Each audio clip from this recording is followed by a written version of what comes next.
La République de Madagascar est un État insulaire d'Afrique situé dans l'océan Indien et séparé du reste du continent par le canal du Mozambique. Madagascar est la plus grande île d'Afrique et la 5e plus grande île au monde.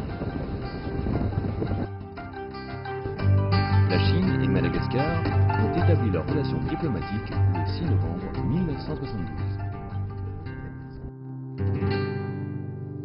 Le gouvernement chinois attache beaucoup d'importance à la relation avec Madagascar. Pendant 47 ans, depuis l'établissement des relations diplomatiques entre la Chine et Madagascar, le gouvernement chinois a fait beaucoup d'efforts pour soutenir l'infrastructure, la construction d'infrastructures de Madagascar, y compris la route nationale numéro 2 qui reliait la capitale et la deuxième grande ville. Et aussi, la Chine a aidé à construire le palais de sport de capitale, le centre de conférences internationales, etc. Et aussi des hôpitaux, des écoles. Je pense que l'Afrique se trouve à une période au début de décollage du développement. La coopération entre la Chine et l'Afrique, y compris la Chine et Madagascar, aura de belles avenirs. Bonjour à toutes et à tous, bienvenue dans notre émission spéciale Rencontre avec le monde. Qu'est-ce qu'on fait dans notre émission spéciale? Nous voyageons un peu partout dans le monde et on rencontre les gens issus des milieux très différents. Aujourd'hui, nous sommes à Madagascar et avec nos invités malgaches et chinois, nous allons discuter de la coopération entre la Chine et le Madagascar. Et j'ai le grand plaisir de présenter notre émission d'aujourd'hui avec un star local, Monsieur Abraham Razef, et vous êtes rédacteur en chef de TV+. Je me permets d'essayer de dire bonjour aux téléspectateurs locaux. Manaouna. C'est ça? Je prononce bien.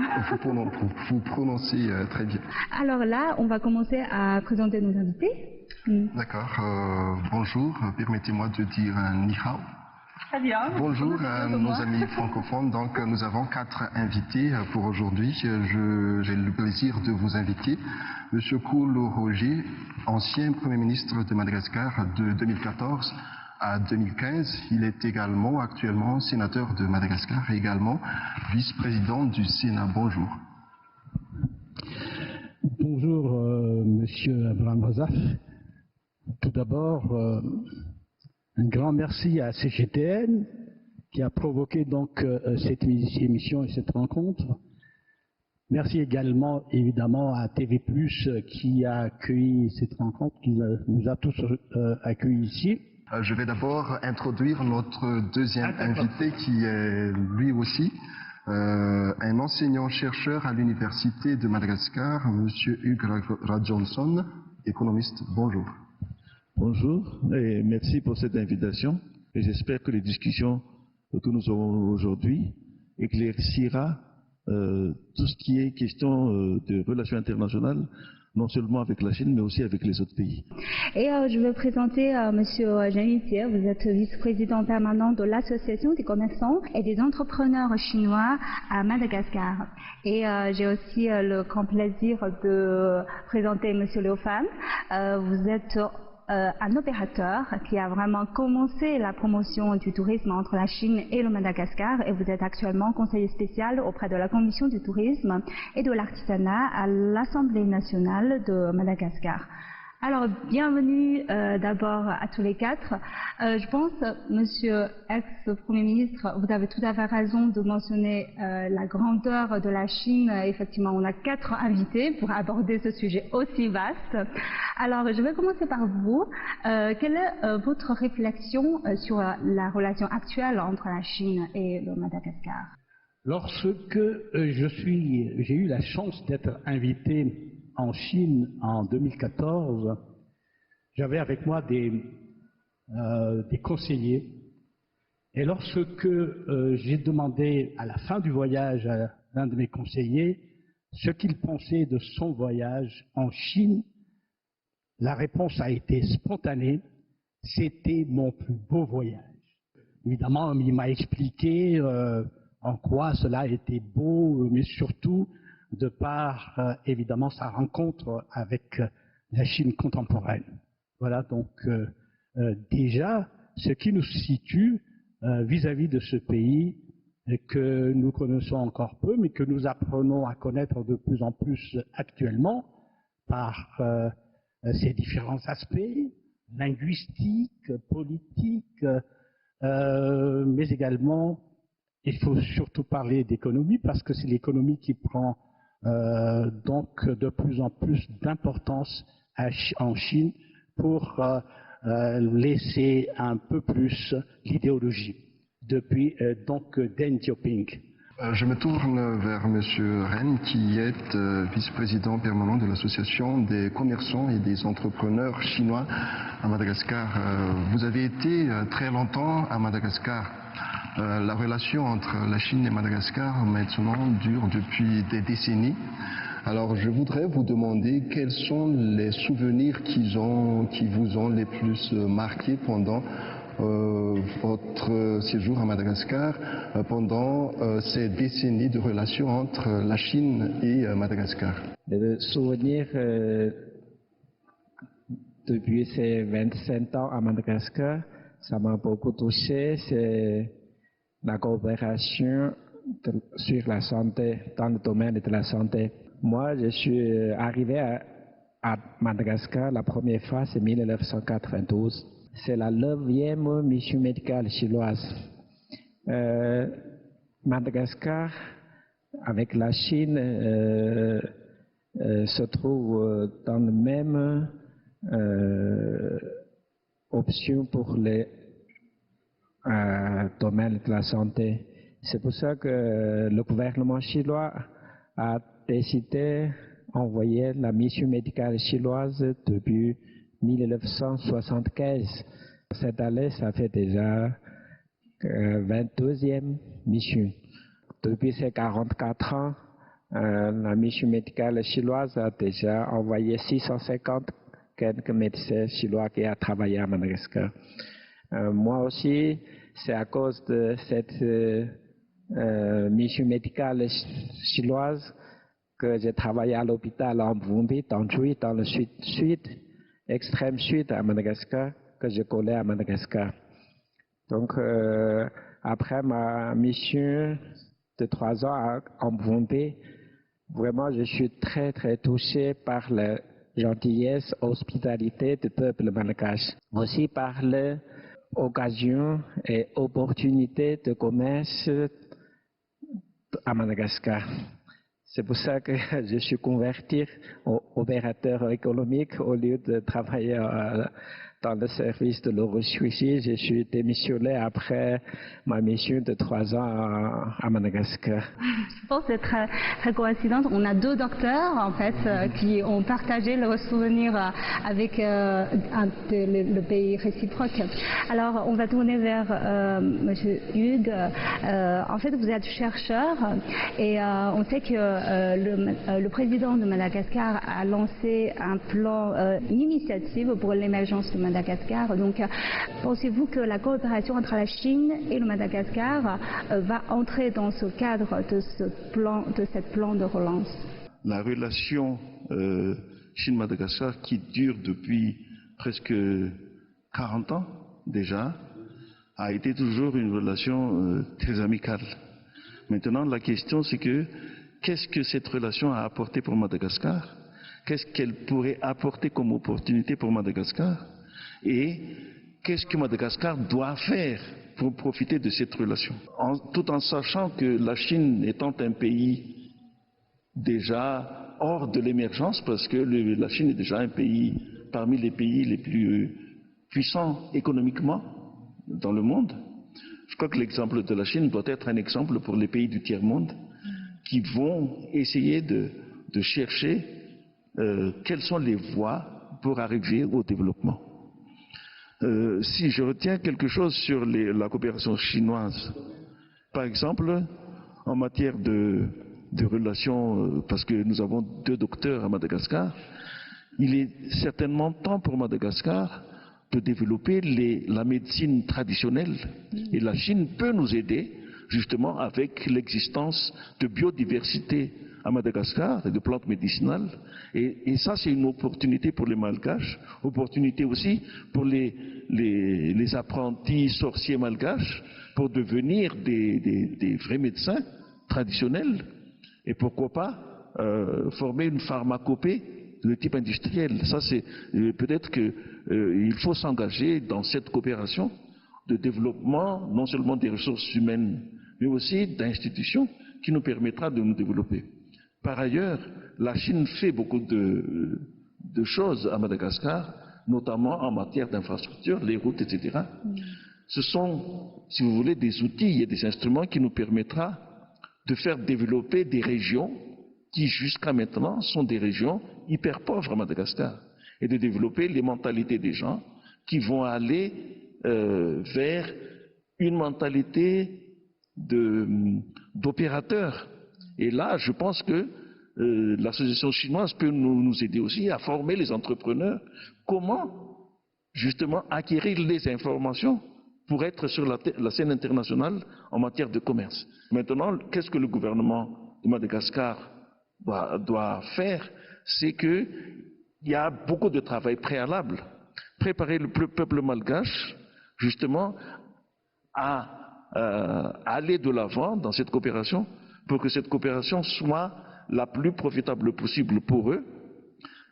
Par ailleurs, il y a une préparation politique, préparation sociale, parce qu'il faudra, quand vous mettez en place une coopération internationale, la première chose c'est, est-ce que vous avez les institutions nécessaires, donc les lois, les règles, les structures qui sont appropriées pour justement faire fructifier cette relation. La question suivante s'adresse à M.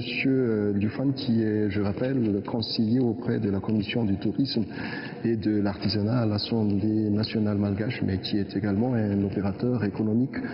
Alors, M. Hugues Johnson a déjà avancé tout à l'heure la filière médecine et la culture.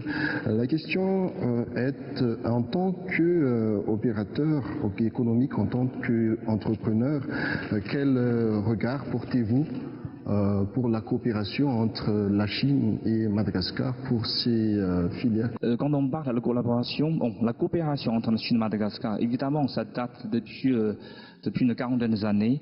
Je pense quand même, quand on parle de ce point, il ne faut pas oublier la Chine qui est devenue le premier partenaire au niveau de volume commercial pour Madagascar. Donc on est devenu le premier. Et quand on parle vraiment de tourisme, malgré que actuellement les touristes chinois ne constituent pas encore une grande source pour l'ensemble des touristes étrangers de Madagascar, mais j'espère, mais je suis convaincu aussi, peut-être pas trop longtemps, dans 2 ou 3 années, les Chinois doivent être quand même, le nombre ne cesse d'augmenter, mais deviendra normalement une source aussi importante pour le tourisme de Madagascar. Il faut quand même voir ce que la Chine qui est devenue déjà le pays le plus grande source de tourisme du monde entier depuis 2013. Et Madagascar, comme les autres pays africains, sont devenus aussi un bloc qui est de plus en plus intéressant par les touristes chinois aussi. Donc d'ici 2 ans et demi, avec l'objectif qui a été annoncé par notre ministre, le président, qui doit atteindre 500 000 touristes étrangers pour Madagascar, sûrement les touristes chinois qui doivent prendre une part importante. Voilà. Je pense en tant que Chinois, Madagascar représente des attraits assez particuliers pour les Chinois. Oui, exactement. Oui. Madagascar qui est très reconnu par son écosystème endémique. Je pense qu'on va d'abord traiter un autre sujet qui est un sujet très important dans la coopération pour le moment, c'est l'initiative Ceinture et Route. Et je sais que le Madagascar est parmi l'un des premiers pays africains à signer un mémorandum avec la Chine sur cette initiative. Quels sont votre regard par rapport à cette initiative? Nous devons peut-être revenir un peu sur ces Chinois qui sont chez nous. Tout d'abord, il y a eu une première génération déjà depuis. C'est pas une histoire d'aujourd'hui, c'est une vieille histoire entre la Chine et Madagascar. Depuis les années 1400, déjà, il y a le fameux mandarin Zhonghe qui, donc navigué dans l'océan Indien pour aller donc vers Madagascar. C'était la première vague. La deuxième vague, c'est celle de 1856 à 1902. C'est déjà celle qui est venue surtout vers la fin du siècle 1800 pour explorer, voir d'autres pays, et ils se sont surtout installés sur la côte est de Madagascar. Et lorsque sont arrivés les colons français, ces Chinois se sont intégrés comme étant des travailleurs, et ce sont des grands travailleurs. Les Français les ont donc employés pour pouvoir construire les routes entre Tamatave et la capitale, et les routes de chemin de fer, c'était quand même les Chinois qui les ont fait. Et les grandes caractéristiques de ces Chinois, c'est que ce sont des gens qui sont discrets, qui sont travailleurs.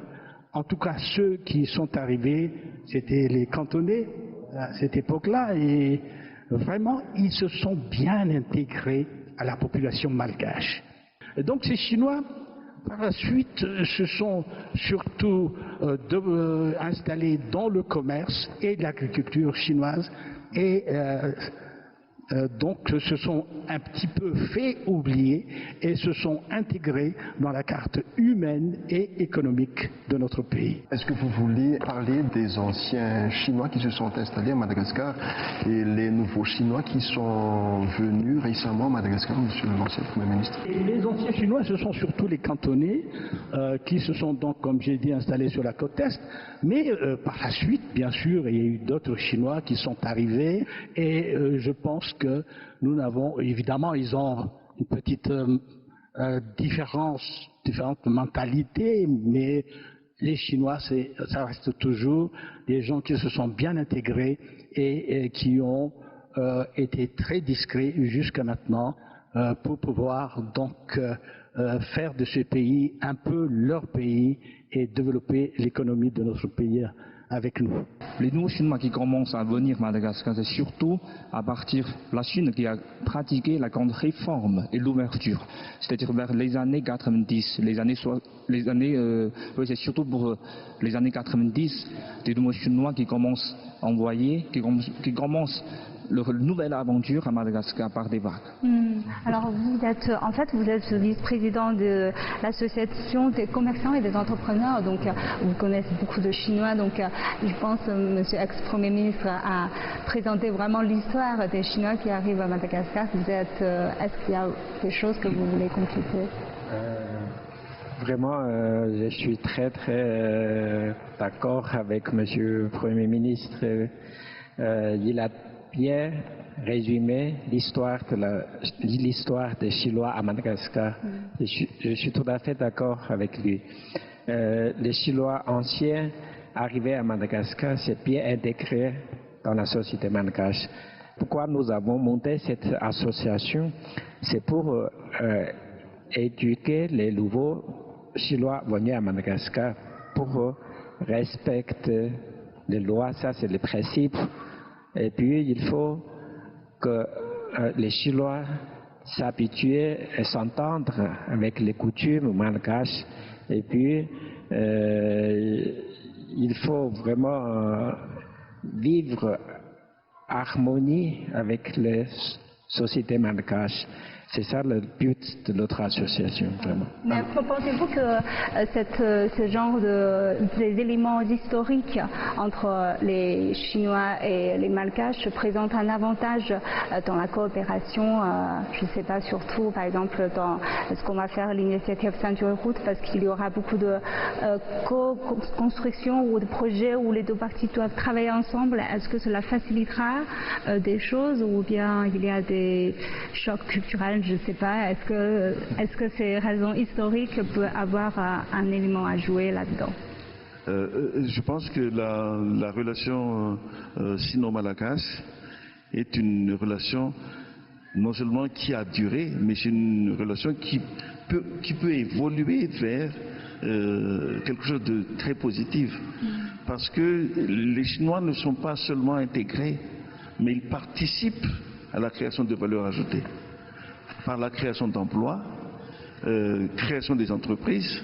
Mais maintenant, la question que j'ai posée en début d'émission, c'est que comment les Malgaches peuvent justement associer cet effort de la venue d'investisseurs chinois à Madagascar pour renforcer justement la capacité des entreprises malgaches à fournir autant de valeur ajoutée à la Chine.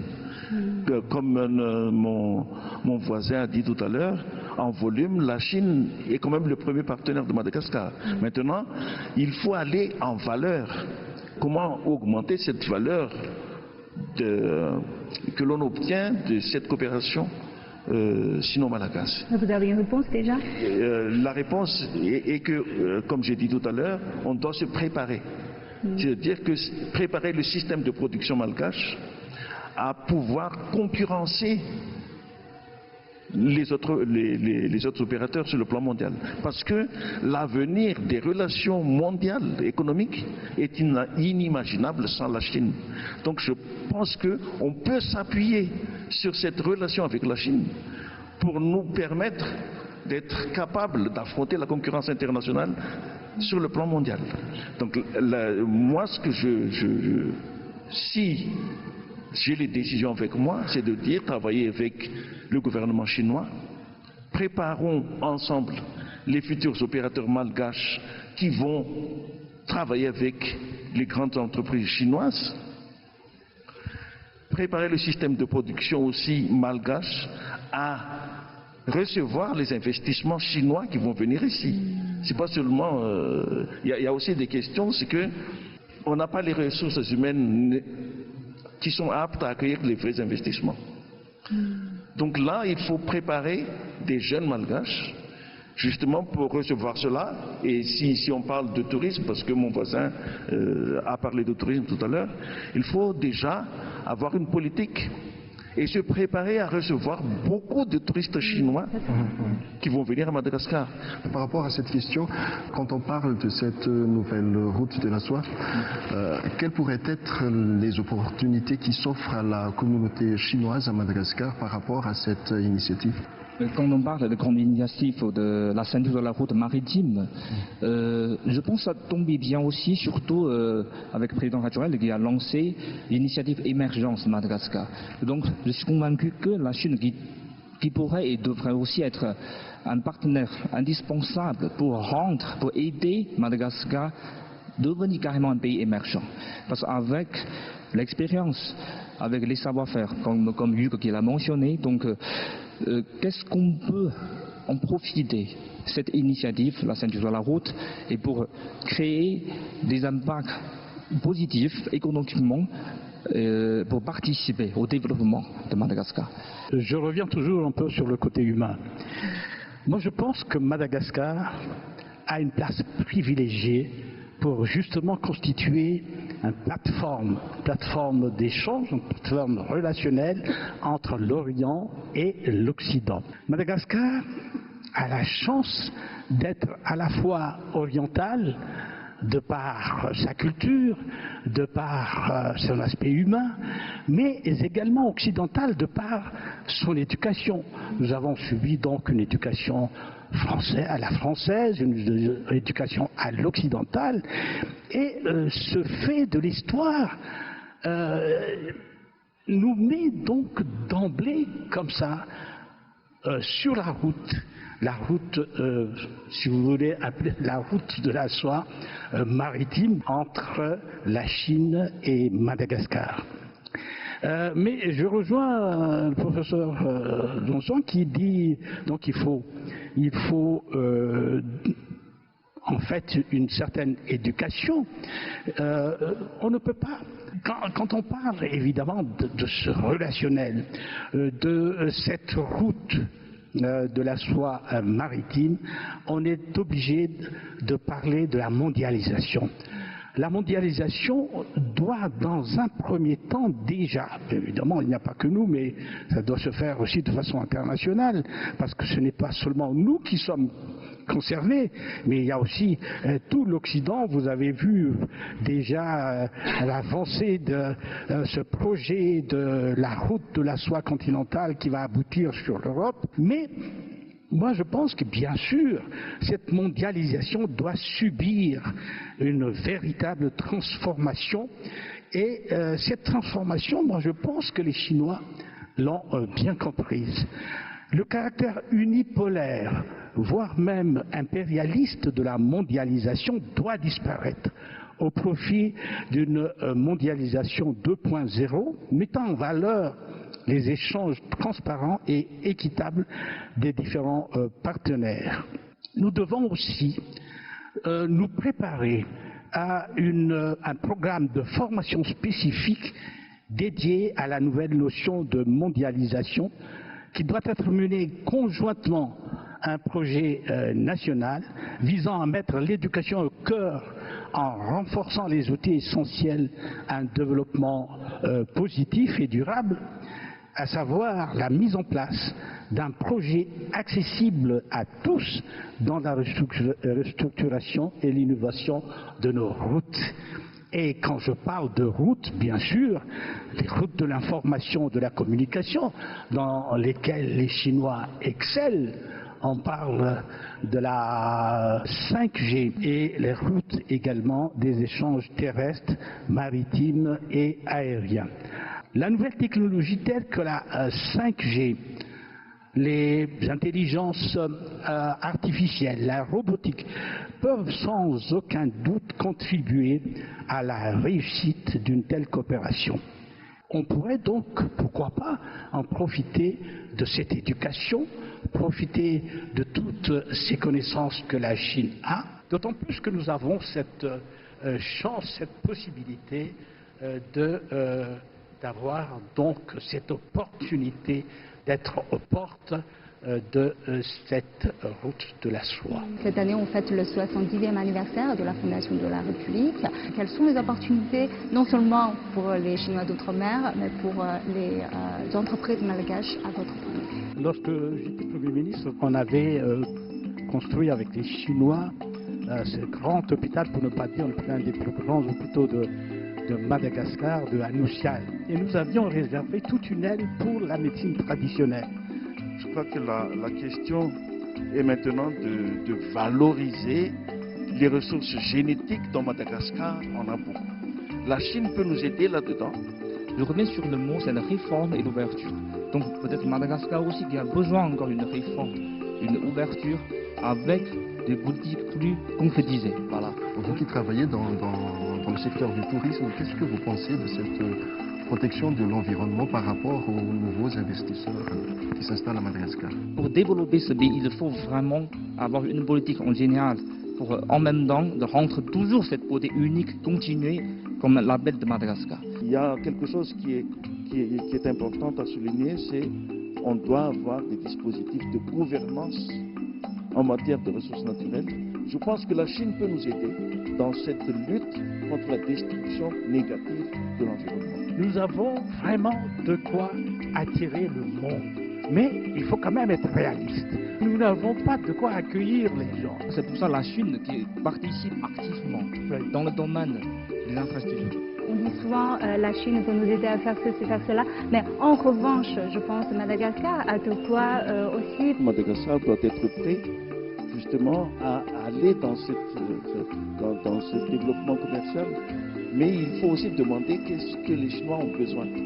Si vous n'avez pas de communication, vous ne connaissez pas besoin. Quand on a mal pris, quand on a mal choisi les besoins, ce qu'on a fait deviennent dans un deuxième temps des surpoids pour notre pays.